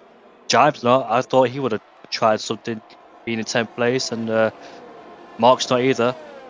So Seagull Gamer, the only one. Rotation comes to the pit lane. I think rotation behind will come into the pit lane and put on a brand new set of sauce. But Seagull Gamer, you remember how he picked up a 5-second time penalty in the pit lane? He just got rid of it. And now he's got no penalty effectively to his name. So that's a benefit. 2 benefits from there. 1, a brand new set of softs. And 2, a 5-second time penalty removal. So this could pay really nicely into C4 Gamer's hands. Bearing in mind, 3 drivers ahead of him have got a penalty. So it could be up to P7 minimum if he keeps it clean. Oh, he's got a penalty himself. He's picked up a 3-second time penalty elsewhere on the track. So he had effectively had an 8-second time penalty. 8 seconds reduced down to 3. At least that's something from him. Yeah, it's a little bit of a reduction in the pain he's got at the end of this race. Rotation, an obvious choice there to go on the softs, having a 44-second, I believe it was, gap back to Tigriff, who at the time was in P12. BT and DeRoy not pitting, of course, only 2 and 3 laps on the softs. You sort of expect that, as is Marty and I suspect Knight. Although, if you've got a fresh set, Knight not going to lose any position by pitting. The only thing is he's got to make sure he's well clear, not getting lapped by that safety car. It is maybe worthwhile. And we could, you know, we were saying we were going to have a bit of a mental race to begin with. We're not, will we get DRS? I think we may just get it for the final lap here. All those batteries are going to be recharged. We've already seen the guys dump that around here, so it's high battery usage track. This could be like lap 1, 2 and 3 all over again, where we saw plenty of squabble, plenty of action, and when your whole race is on the line here, it might just be worth it. Peas, though, this is paying big to him. You know, the life of the softs just getting extended here. 6 lap load softs, but when you've only done 5 or 4 of them on proper racing, he's going to be very racy towards the end here. Exactly, and the soft tyres warm up quicker in comparison to the mediums and hards as well, so it's looking good for him so far. Mark's dropped down to P9. I was like, oh, somebody's in the pits. It's Jime. Yeah, so Jime, another one of the decided to go on the soft compound tyres like his teammate, but he will be joined further behind because they've pushed up the field. So he puts on a brand new set of softs. He gets delayed a bit. Or was that my screen? He's still in the pit lane. Oh, he's gone now. So out of the pits he comes, and he should rejoin potentially ahead of Marty. I can't see where he is at the moment. No, behind Marty, so he rejoins down in P15 at the moment. May even be 16th, actually. Tigriff and Boompy just about to come through. It's going to be tight out of the pit lane. Does just make 14th. But a little bit of a strange one there. Obviously, if he pit the lap before, he's still losing the same time, effectively, in the pits, of course. But the group, the pack and the group are so much more bunched up that time between first and last is so much more reduced that the positional value of that is greater increased. Knight, the only one not on the pack at the moment. He did pit for a fresh set of soft, 50 seconds back, so this could be a lifesaver for him. Maybe got a chance to make a late lunge through the field, but I suspect we might see the safety car in this lap. Is Rudy there for you? Because go on board with Javoon and Andijan. It looks like he's lagged out of the session. Has he lagged out? Oh, he has. Yes, it did actually. It came up saying he'd left. I thought retired. Would you be able to send Rudy a backup invite? Yeah. Not the time you want this, so P2. Safety car is in this lap as well. Rudy, if you are listening, my friend, I hope you get back in this session as soon as possible. This could be big for Jeroen, though, because that lagged out car is, of course, going to slow out Andijan and the 16. I do a little bit of quick maths here. The 16 cars behind. Everybody's worst nightmare is there problems, and it comes at the moment you don't really want it. Early in the race, yes, but later in the race, when you're in a really good position and potentially could fight for the win of this race, worst possible moment scenario for anybody whatsoever. But yeah, Javuvis then becomes the effective safety car. You have to wait for the safety car to come in, then he can choose when to go.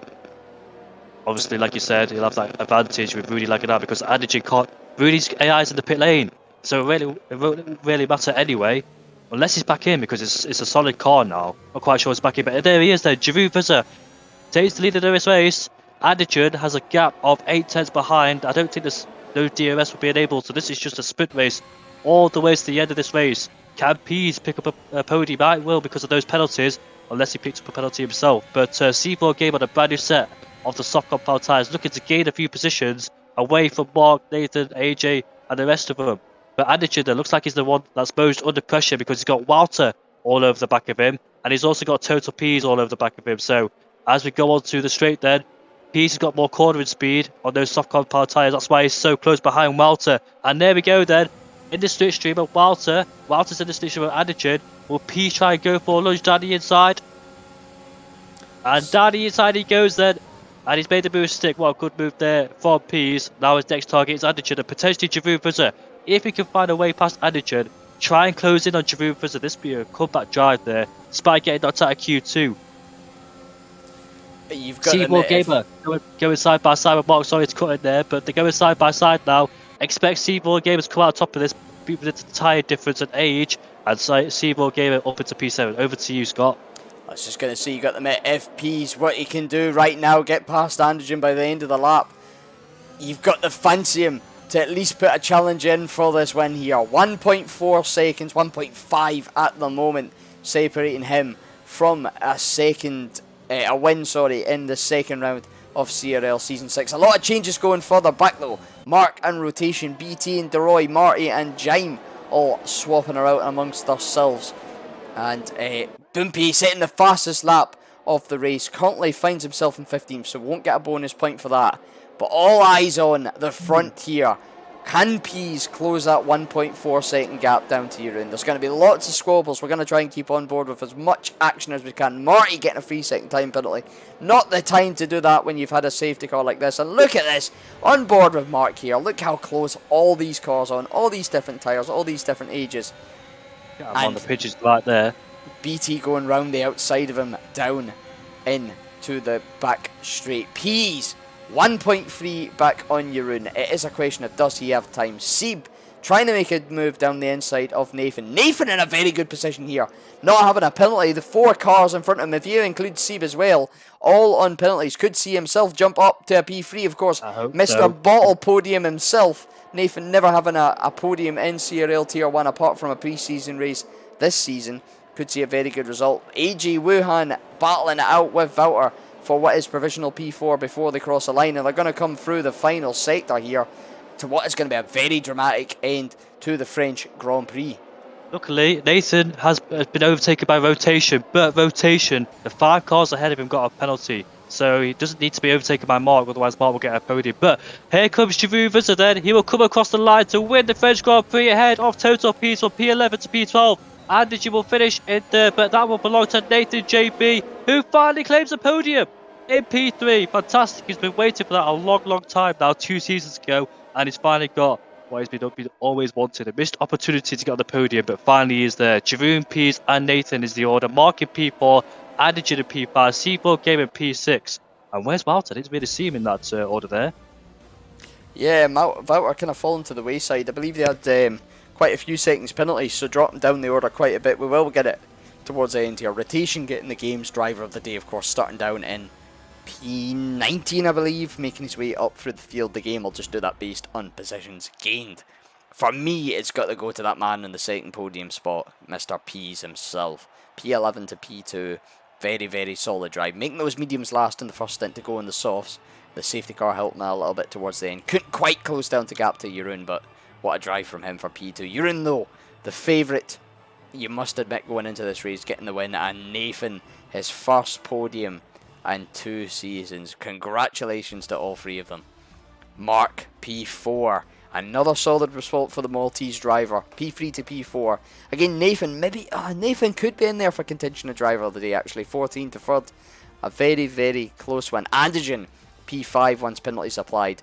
Another solid result for him, of course, on the podium last week. Seb, Rotation, Jaime, AJ Wuhan, and Wouter down in P10 after penalties. Sees the top 10 complete. T Griff, not TG Griff. CPI DeRoy, Bumpy, Mr. BT, Marty, ISRL, Knight, and Rudy, the last of your finishers, with Robbie, Steiny, and Ferg not finishing. Top two who won this race are the top two who retired. The man who won the race last time in Australia has retired. Giroud Vizor, for the second consecutive race in France, has won 3 consecutive podiums for Giroud Vizor. He really loves this track, and like you said, he is the favourite. And Total P's doing a fantastic job on that first stint on the medium compound tyres, out of anybody's way, and out of the DRS train, for going from mediums to softs, finishing in P2 from P11. So worked out nicely there from Walter, from Giroud Vizor, and Total P's Nathan as well from P3. Very, very entertaining race. Anyway, absolute brilliant one to comment, brilliant one to watch. I must admit, I'm very curious to get these guys in for an interview and just get a driver's perspective from this race and see how they felt going through with that. While we wait for that, we'll jump in, we'll get a nice little picture of Jeroen's car, the Williams. But Jamie, I'm going to try something new here, maybe put you on the spot. Summarise that race in 3 words for me, my friend. That's not a word, by the way. I'll go first. You know, I'm springing it on you a little bit. Maybe take the heat off. I would say absolute DRS train. Yeah. That's the one. Yeah, DRS battles. There we go. Keywords. Yeah, DRS train battles. Absolutely brilliant. But we do have the first of our podium sitters in the chat. It is, of course, Mr. Head Admin himself, Mr. P3, getting his first podium after 2 seasons here in the top tier in CR1. It is, of course, Mr. Nathan GB17. Nathan, can you hear us all right, my friend? Yeah, I can hear you. Good stuff. P3, finally! I know how much this podium's been meaning to you, how long you've been waiting for this. Got it in China in the pre-season race. Finally won within a points-paying position. How are you feeling after that? Oh, exhausted, sweating. Yeah, and also just relieved. Finally, I didn't really have the pace for the top. I kind of I knew what the strategy was, and I was sticking with Steve and Robbie. And then the late safety car definitely saved me because of the penalties. But yeah, these things happen, so I'm quite happy. Brilliant result for you, Nathan.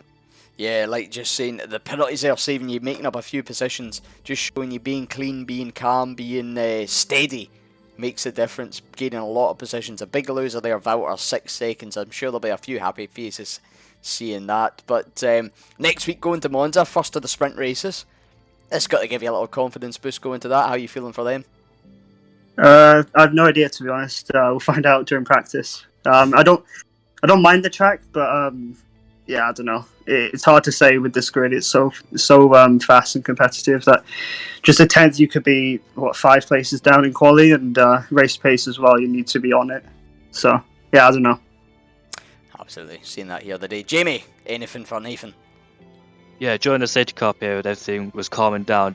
But did you know you were in a position to try and take a podium? Did you know that people around you had penalties? Yeah, I checked the race director. I saw Valter, who were the others? I think maybe Rudy, and then Jacob ahead of me had penalties. So I knew because I was in P6, I had 3 positions in front of me. Then what's his name? Rudy. He disconnected, unfortunately, which was a really big shame for him. And then the AI pitted him, which was just stupid. Yeah. And then I didn't really focus on the softs behind. I knew they'd be quick, and I was really close to pitting, but I only figured out how quick the softs were. I think on the back straight or the first straight. I can't remember who was the first. I think it was Steve who was the first of the soft runners behind me. And yeah, I didn't want to battle him too much because I saw he had a penalty as well, so I just let him go. And then I think towards the end, BT and Rotation both got me as well, but they also had penalties, so I just let them through. A wise decision there, especially in the last lap when it's your first podium coming for a long time. Yeah. Brilliant and well-deserved drive from the head admin, Mr. Nathan JB17. Moving up the grid and up the podium. P2. Total Ps, Relentless Ps, whatever we want to call them these days. How are you feeling, my friend, after that race? Nice. I think I could have had the win, but without the safety car. But it was good nonetheless. The strat worked, and I can't really complain. Yeah, that's what I was wanting to ask you about. Of course, going for the medium to soft, a bit of an alternative strategy. Was that your sort of plan going into the race, or was your hand almost forced getting that early elimination from Q2? When I qualified P11, I was like, okay, I'm going to start on the mediums, and then we'll just see how it goes. I was going to see if my wear was going to be that bad, talking would have to go hard, or could I make the soft work, and eventually, I knew I'd make like lap 17. I think that's all I needed to get to the end on softs, and in the end, it paid off. Absolutely, definitely paid off. That safety car maybe helping you a little bit with tyre wear, but closing up the gap to Jeroen towards the end. How many laps do you think you would have needed to catch him?